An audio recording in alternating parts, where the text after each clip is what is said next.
They say when your heart stops, your whole life flashes before your eyes. Mine didn't.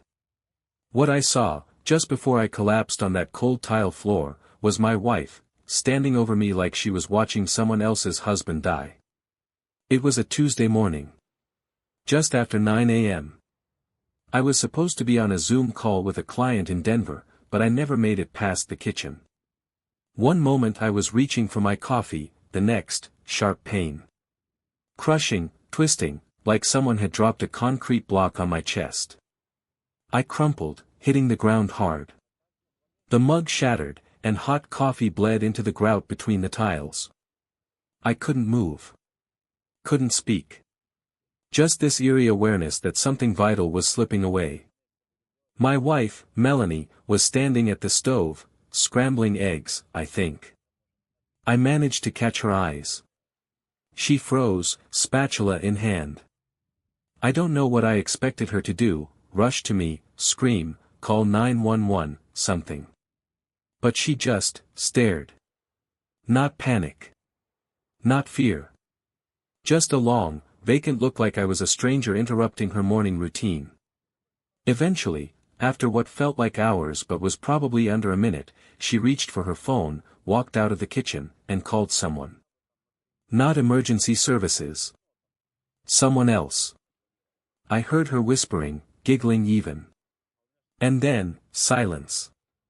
When I woke up, I was in a hospital bed, stitched, tubed, and sore. The attending said it was a near-fatal cardiac episode. "You're lucky your neighbor found you," he said. Lucky. Not my wife. My neighbor, Jeff. He heard the thud and used the spare key we'd given him, just in case. Thank God for Jeff.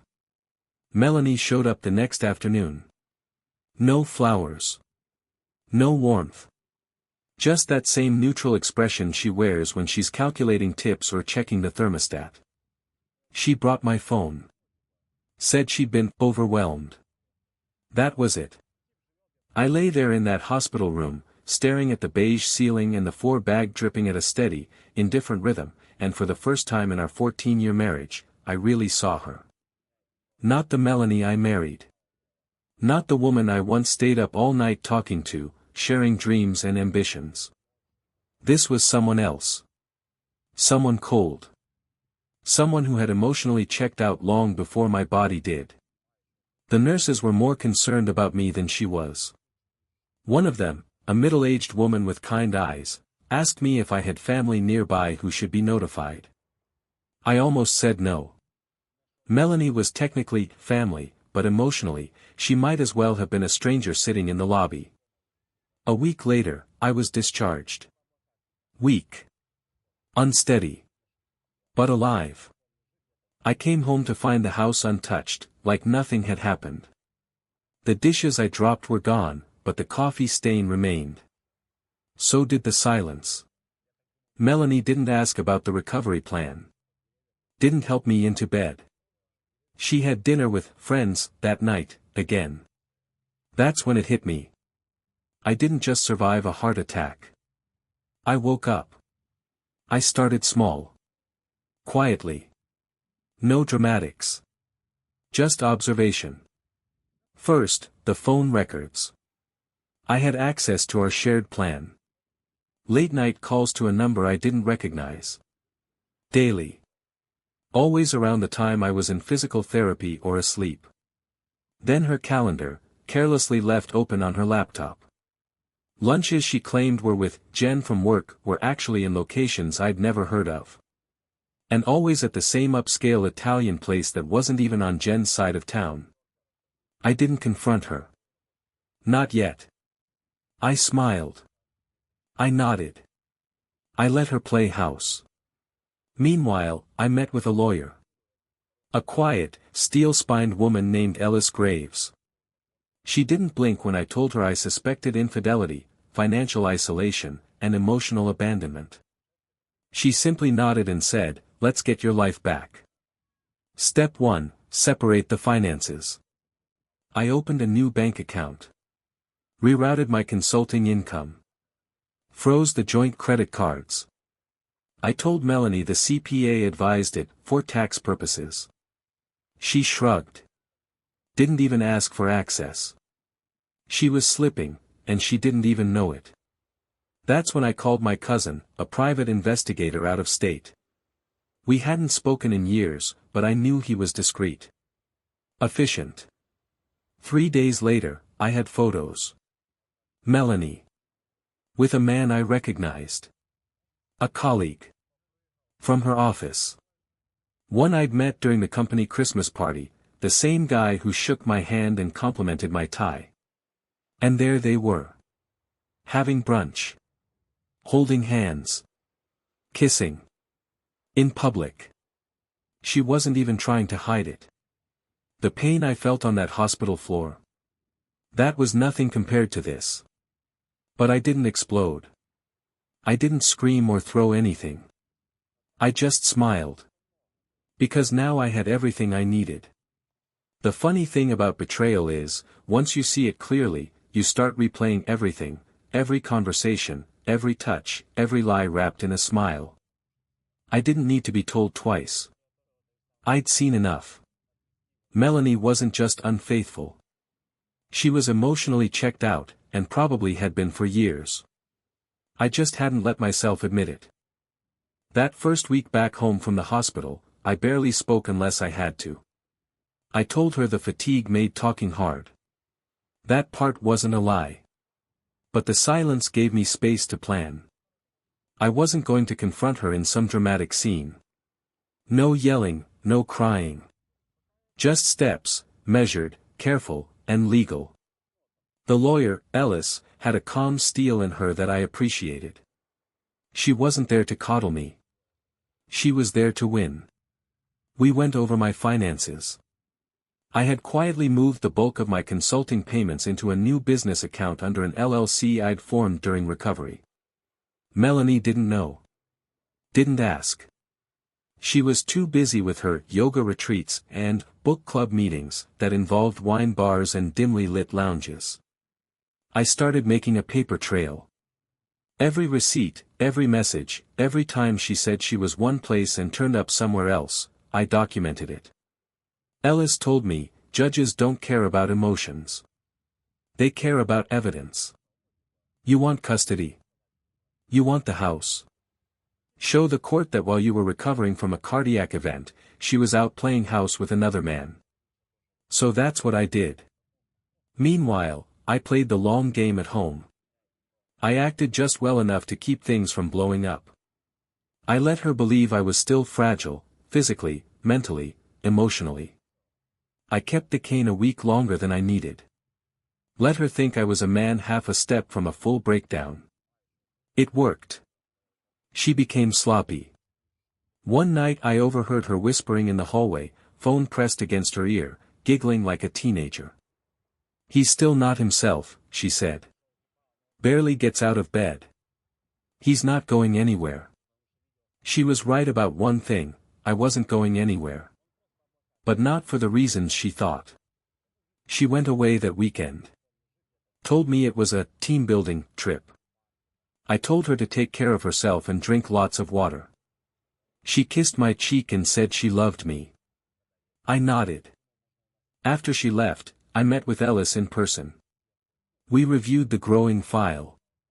The hotel reservations. The texts I'd recovered. The shared calendar entries that contradicted her excuses.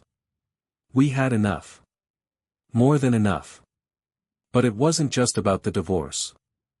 I told Ellis I wanted custody, at least shared, but preferably full. I'd been the one packing lunches, showing up to parent-teacher conferences, sitting through recitals.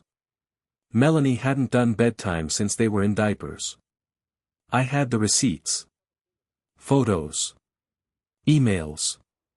Even a few voice recordings from the kids asking why mom was never around. Ellis gave a small nod. She wants freedom. Fine. But she's going to learn that freedom costs something. And we're going to send the bill. I went home and sat in the living room alone for hours, the house quiet except for the ticking of that old wall clock she'd insisted on keeping from her grandmother. I hated that sound. When she returned, suitcase in hand and the scent of another man's cologne still clinging to her scarf, she kissed me on the forehead and asked if I wanted dinner. No, I said calmly. But thanks. She gave a little shrug, oblivious. Still floating in whatever fantasy world she thought she was living in. And in that moment, I felt a strange peace wash over me. Not forgiveness. Not numbness. Control. I had it now. And she was days away from realizing just how much I'd taken back. It was a Tuesday when I told Melanie I was thinking about estate planning. Everything changes after a health scare, I said. Gotta be prepared. She barely looked up from her phone. Yeah. Makes sense. I asked her if she still had her old financial logins. She waved it off. You always handled all that stuff. Exactly. That night, while she soaked in the tub texting whoever he was, I made copies. Bank statements. Retirement accounts. Life insurance policies. I downloaded everything onto a secure drive. Ellis said the court would need a full financial picture, every asset, every account, everything in both names. The more I gathered, the more I realized how little she actually contributed. She hadn't worked full-time in nearly 4 years. When she did, her job was mostly optics. A senior title, but light responsibilities. I paid the mortgage. I paid for the cars. I even paid off her student loans early, a decade ago, when I got my first consulting bonus. And now she was spending weekends in bed with someone else while I was in physical therapy learning how to walk a mile without dizziness. There was a word for people like that. I just didn't say it out loud. I started a journal. Ellis advised it. Every interaction, every time she came home late or ignored the kids or snapped at me for no reason, I wrote it down. Not in anger. Just the facts. Clean and cold. Meanwhile, Melanie became more detached. She started sleeping in the guest room. You snore too much since the surgery, she claimed. I told her I understood. Truth is, I didn't mind. Sharing a bed with her felt like sleeping next to a stranger. The kids noticed. One evening, my son asked me quietly while we were watching a movie, "Are you and Mom okay?" I said, "Why do you ask?" He hesitated. You don't talk much. And she never stays in the room anymore. I just put my hand on his shoulder and gave it a gentle squeeze. We're figuring things out, buddy. He nodded, but I could see the weight in his eyes. Melanie didn't even say goodnight to them that night. And I knew, without a doubt, she didn't deserve them. I ordered 2 DNA kits, not because I had any real doubt, but because Ellis said it was best to be sure. It felt like overkill. My kids looked like me. They had my eyes, my expressions. But I'd already been blindsided once. Better to check the foundation before you rebuild the house. The results came back a week later. 99.999%. They were mine. I hadn't realized how tight my chest had been until that moment. Like I'd been holding a breath I didn't know I was taking. Ellis smiled when I told her. Good. That locks in your custody argument. Especially with what we've gathered. She showed me the binder. Inside, timestamps, photos, copies of text logs, even a witness statement from a neighbor who'd seen Melanie arrive at a hotel with a man 3 weekends in a row. It was damning. Quietly devastating. I'll draft the petition for dissolution, Ellis said. We'll file next Friday. She'll be served Monday morning at work. Neutral setting. No kids around. I nodded. I didn't feel triumphant. I didn't feel anything. But that was the point, wasn't it? I wasn't doing this for revenge. I was doing it for survival. For my future. For the kids. She had made her choices. Now I was making mine. She started trying again. Not to fix us. Not really. That would have required honesty, humility, a kind of emotional courage I don't think Melanie ever had. No, what she was trying to fix was her position. It began subtly. A little extra time with the kids. Sitting next to me on the couch during a movie. Offering to make dinner. She even asked how my physical therapy was going, months after never showing up for a single session. I let her try. I let her talk. But I said very little. I wasn't being cruel. I was letting her hang herself with her own rope. A week after she was served, she asked if we could pause the legal stuff. Just to breathe, she said. Just to reset. I looked at her. She wasn't wearing her ring anymore. Neither was I. There's no pause button, Mel, I said. We're not in limbo. We're just moving forward. Her eyes welled up. That used to affect me. It used to break me. Now it just looked like a failed tactic. She tried bargaining next. What if I give you the house? Let me stay here until the end of the school year. Just so the kids don't have to move mid-semester. I nodded thoughtfully. You'd stay in the guest room? Of course. No late-night phone calls. No. No visits from your boyfriend? Her face cracked. Just for a second. That's how I knew, he was still around. I haven't seen him since the day I got served, she said, her voice steady. Would he say the same? She didn't answer. I looked her in the eye. You can stay. But not for appearances. Not for strategy. If you're here, you follow my rules. You respect the kids. You respect me. One lie, one step out of bounds, and I go straight to the judge with the photos and timelines. She nodded. And for the first time in months, she looked small. Not weak, small. Like someone who finally realized the game was over and the scoreboard wasn't in her favor. I made her sign a written agreement to document the arrangement. Ellis helped me write it. It wasn't legally binding, but it was admissible. Everything was. By week 3, Melanie started spiraling. Her boyfriend, or whatever he was, stopped responding to her. Maybe he got cold feet. Maybe he finally saw the chaos trailing behind her like a scent. I didn't care. She started drinking again. Quietly at first. A glass of wine in the afternoon, another one at dinner, and maybe a third just to help her sleep. The night she forgot to pick up Olivia from dance practice, I kept my mouth shut, but I wrote it down. When she raised her voice at our son over a minor mess in the kitchen, I didn't step in, I just hit record. This wasn't revenge. This was evidence. She had gambled everything on me being too hurt, too confused, too weak to act. But what she didn't count on, what none of them ever count on, is that sometimes the quiet man doesn't fall apart. Sometimes, he sharpens. I started sleeping better. I woke up early again, made coffee, packed the kids' lunches, returned to work. My clients noticed the difference. You look more like yourself again, one of them said. I feel like myself again, I replied. Melanie watched this version of me re-emerge like she was seeing a ghost.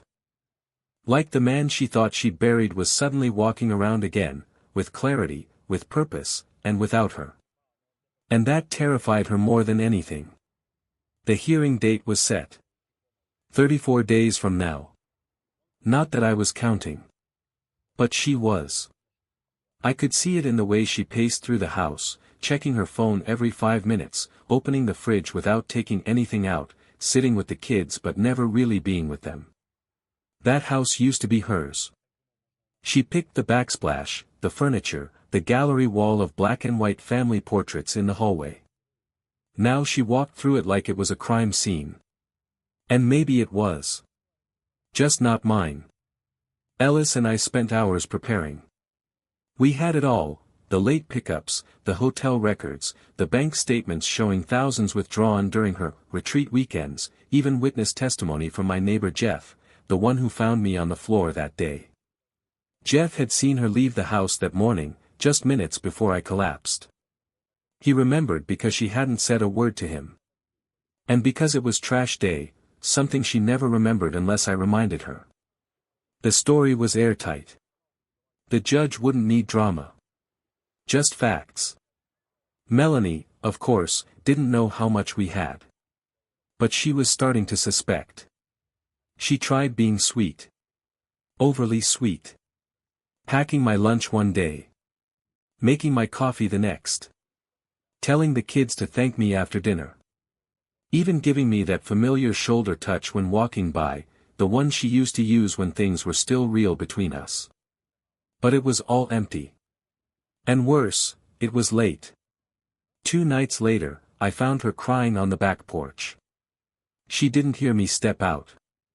She was staring at her phone, scrolling through old photos of us, vacations, anniversaries, the night we brought our daughter home from the hospital. I watched her wipe her eyes, then pause on one photo, the one from our 10th anniversary, where she's leaning into me, laughing. She whispered to herself, "What did I do?" I stepped back into the shadows and walked around the side of the house before she saw me. The truth was, I didn't hate her. But I couldn't save her either.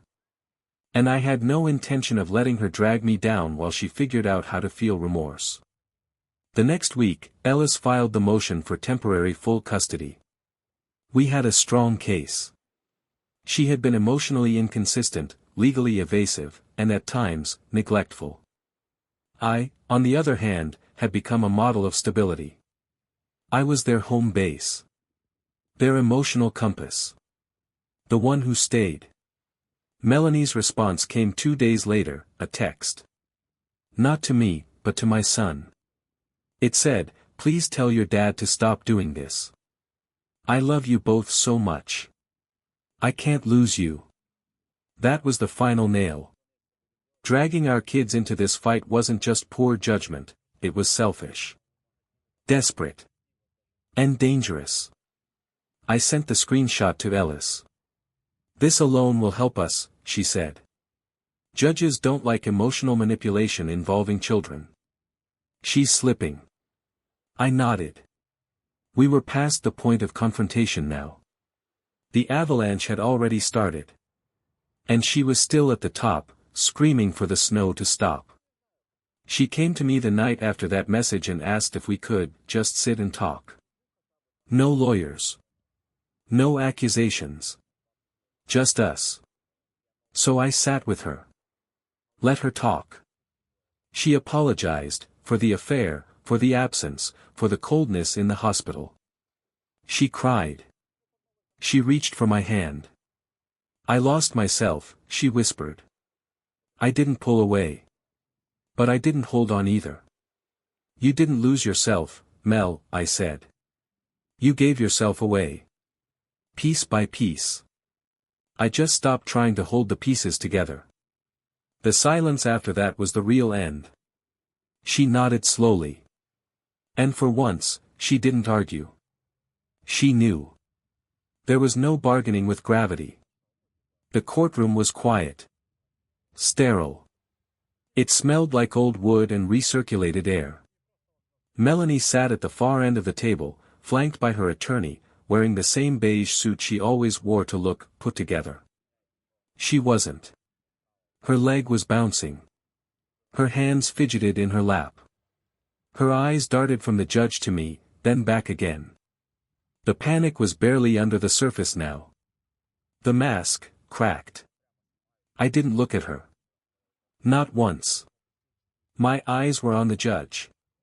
Calm. Steady. Unmoving. Ellis presented our case with surgical precision. Custody evidence, financial breakdowns, the recorded call where she guilt-tripped our son. She didn't embellish. She didn't need to. The facts were enough. Melanie's attorney tried to argue emotional trauma and temporary instability due to the health scare, but the judge wasn't buying it. "Mr. Carter," he said, looking at me. "You've demonstrated consistent involvement, emotional stability, and a strong support system. You've been the primary parent in practice, not just on paper. Then he turned to her. Mrs. Carter. Your choices, while perhaps understandable to you, have consequences. Not just to your marriage, but to your children's sense of safety. I heard her inhale sharply. The ruling was clear. Primary physical custody granted to the father. She'd get alternating weekends and a weekly dinner. No overnight guests allowed during custody. Child support calculated. Spousal support denied. The judge saw no reason she couldn't return to full-time work. And the house? It was mine. Not out of spite. Just logic. The kids needed continuity. Their schools, their rooms, their neighborhood.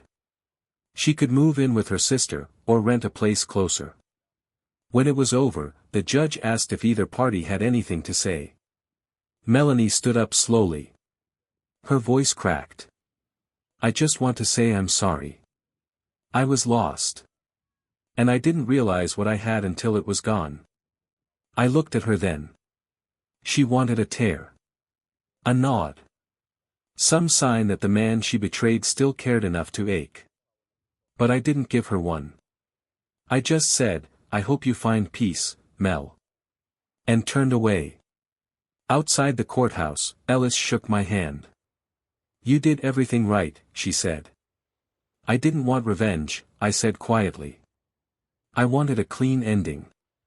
You got it. Later that week, Melanie came by to pick up the kids for her first weekend. She stood on the porch longer than she needed to, holding the door, like she wanted to be invited in. I didn't stop her from seeing the kids, I'd never do that. But I didn't let her linger either. As the kids buckled into her car, she turned to me. I didn't think you'd actually go through with it, she said. That was the problem, wasn't it? I replied. You thought I wouldn't survive without you.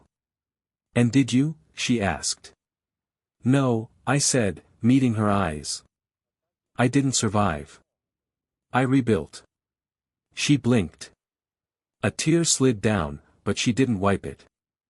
I stepped back and closed the door gently. Inside, the silence was warm now, not cold. I poured myself a coffee, sat down at the table where this all began, and opened my laptop. My daughter had drawn a picture, me, her, and her brother, standing in front of our house. Just the three of us. I smiled. Tucked it into the drawer. The heart that once stopped, was beating stronger than ever. And this time, it was mine.